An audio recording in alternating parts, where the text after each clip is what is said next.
di dalam praktek muamalah, khususnya dalam praktek ekonomi, maka akan terpeta begini. Ada orang yang perbuatannya itu benar, selaras dengan yang diajarkan, dan tujuannya juga benar. Ini disebut dengan sahih. Ya, disebut dengan sahih. Kemudian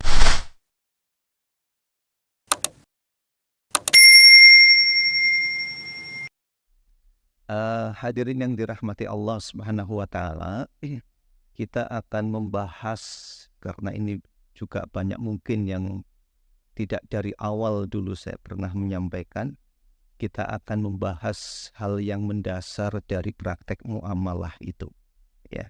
Untuk kemudian secara berseri kita mendalami praktek muamalah agar yang dikatakan oleh Bang Ican di awal tadi, ilahi anta maksudi waridhoka matlubi, betul-betul terjadi.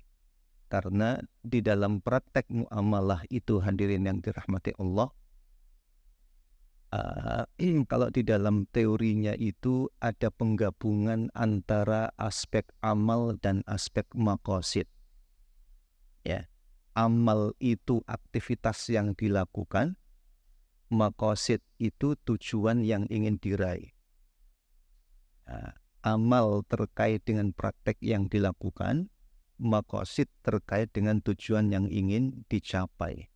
Ketika saya melakukan sesuatu, apa tujuannya? Ada orang melakukan praktek yang kelihatan dari tampilan formalnya merupakan praktek duniawi.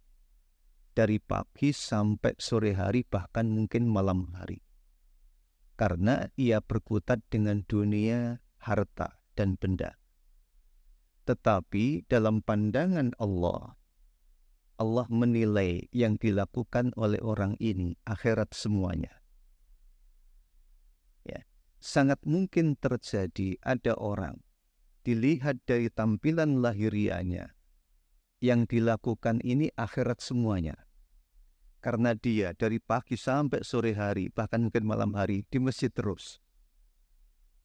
Tetapi Allah Subhanahu wa ta'ala menilainya, orang ini hanya berkutat tentang masalah-masalah dunia. Berarti di sini harus ada keselarasan antara praktek yang dilakukan dengan tujuan yang dikehendaki. Nah, tujuan yang dikehendaki oleh siapa?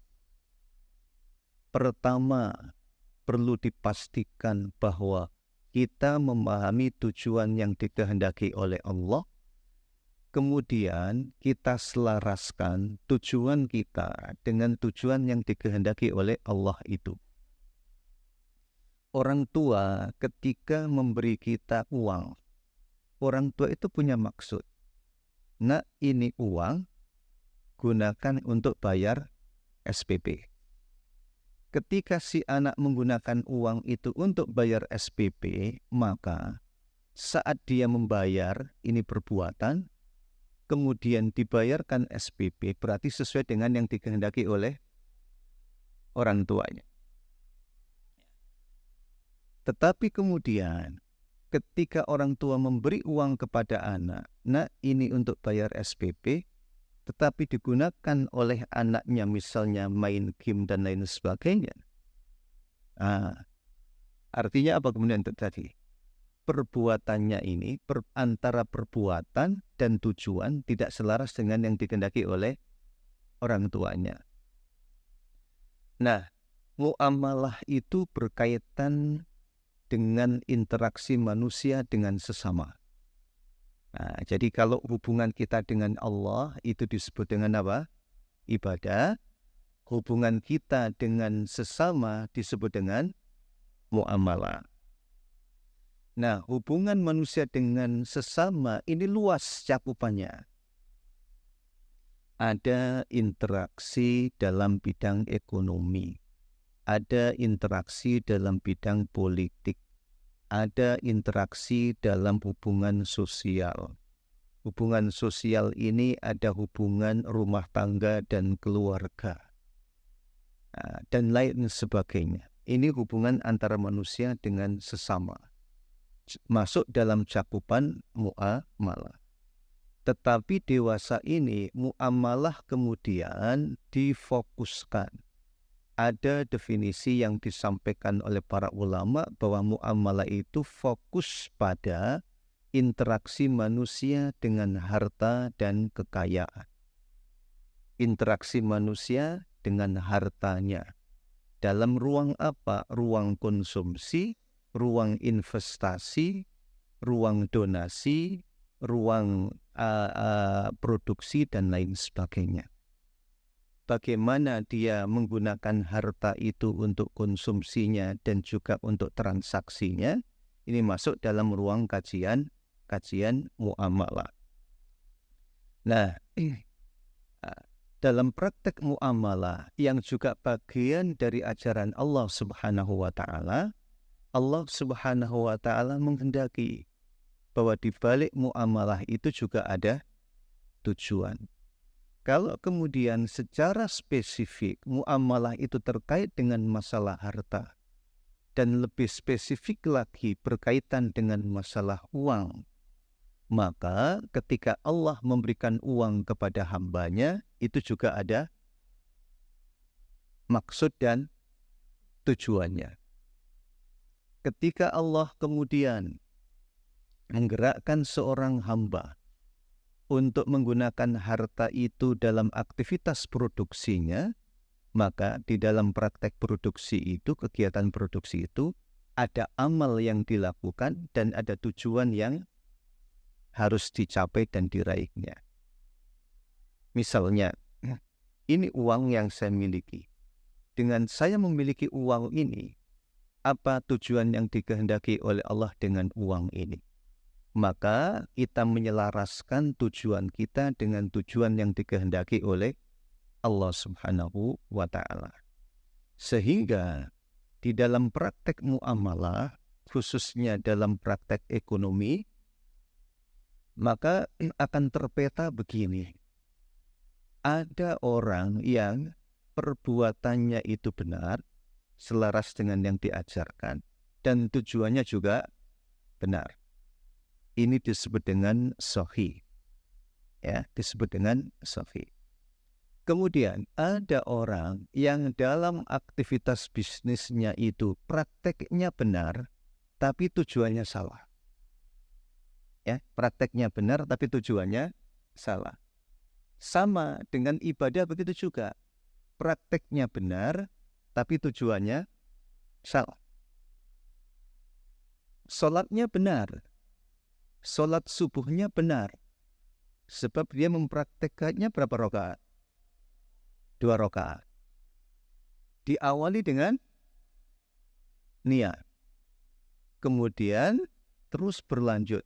Rukun-rukun sholatnya dijaga. Tapi apa tujuannya? Dia sholat itu karena sungkan pada pimpinannya. Maka kalau enggak sholat nanti bisa dipecat saya. Amalnya benar, tapi tujuannya, kalau seperti itu, apakah harus mengulang sholatnya? Tidak. Ya, tidak. Tapi hubungannya dengan Allah bagaimana? Ya. Kemudian dalam praktek bisnisnya, transaksinya benar. Ya, transaksinya benar. Dia tidak menggunakan riba. Dia menggunakan akad yang selaras dengan yang dia butuhkan. Tapi kemudian ketika ditanya, untuk apa sampai bisnis? Ternyata tujuannya bukan ilahi anta maksudi waridhoka matlubi. Ya, tujuannya apa? Tujuannya hanya untuk kenikmatan-kenikmatan dunia. Prakteknya benar, tidak salah. Okay. Dalam hubungan dengan sesama dikatakan benar, tetapi dalam hubungan dengan Allah dikatakan salah. Sebab dia berbisnis itu bukan untuk Allah Subhanahu wa Ta'ala, tetapi untuk dunia. Nah, sehingga penting kemudian memastikan tujuan kita di dalam aktivitas muamalah itu. Nah, untuk memahami tujuan dengan baik dan menanamkan bahwa saya harus betul-betul mencari ridha Allah dan harus betul-betul menjadikan Allah itu sebagai tujuan saya, maka perlu memahami kedudukan muamalah itu. Kalau kita melihat ayat Al-Quran yang menyebutkan wa qul i'malu fasayarallahu amalakum wa rasuluhu wal mu'minun. Ayat ini itu kan bercerita tentang hidup baru bagi orang yang bertobat kepada Allah Subhanahu wa Ta'ala. Orang-orang yang bertobat kepada Allah itu mendatangi masjid Rasulullah Sallallahu Alaihi Wasallam. Kami tidak menghalalkan untuk diri kami hingga Rasulullah Sallallahu Alaihi Wasallam menghalalkan untuk kami. Kemudian mereka ini harta yang kami miliki ambil untuk membersihkan harta kami. Ya, maka kemudian Allah mengajarkan kepada mereka, ketika memang ingin melangkah kehidupan baru, tidak cukup hanya hadir dengan aspek fisik. Ya, tidak cukup dengan hadir dengan aspek fisik saja. Dengan menampilkan dirinya, membawa dirinya ke masjid Allah Subhanahu wa Ta'ala, kemudian membersihkan hartanya, tetapi kemudian diingatkan oleh Allah bahwa amalmu itu dilihat oleh Allah, dilihat oleh Rasulullah Sallallahu Alaihi Wasallam, dan dilihat oleh orang-orang yang beriman. Orang yang beriman melihat aspek apanya? Lahiriahnya. Allah Subhanahu wa Ta'ala melihat aspek lahiriah dan aspek batinnya. Rasulullah Sallallahu Alaihi Wasallam melihat dengan nur yang diberikan oleh Allah kepada Rasulullah Sallallahu Alaihi Wasallam. Hadirin yang dirahmati Allah Subhanahu wa Ta'ala, karena itu meskipun muamalah itu praktek interaksi manusia dengan sesama dan lebih fokus lagi berkaitan dengan harta dan kekayaan, tetapi patut untuk kita ingat bahwa muamalah bagian dari ajaran Allah Subhanahu wa Ta'ala. Muamalah bagian dari ajaran Islam.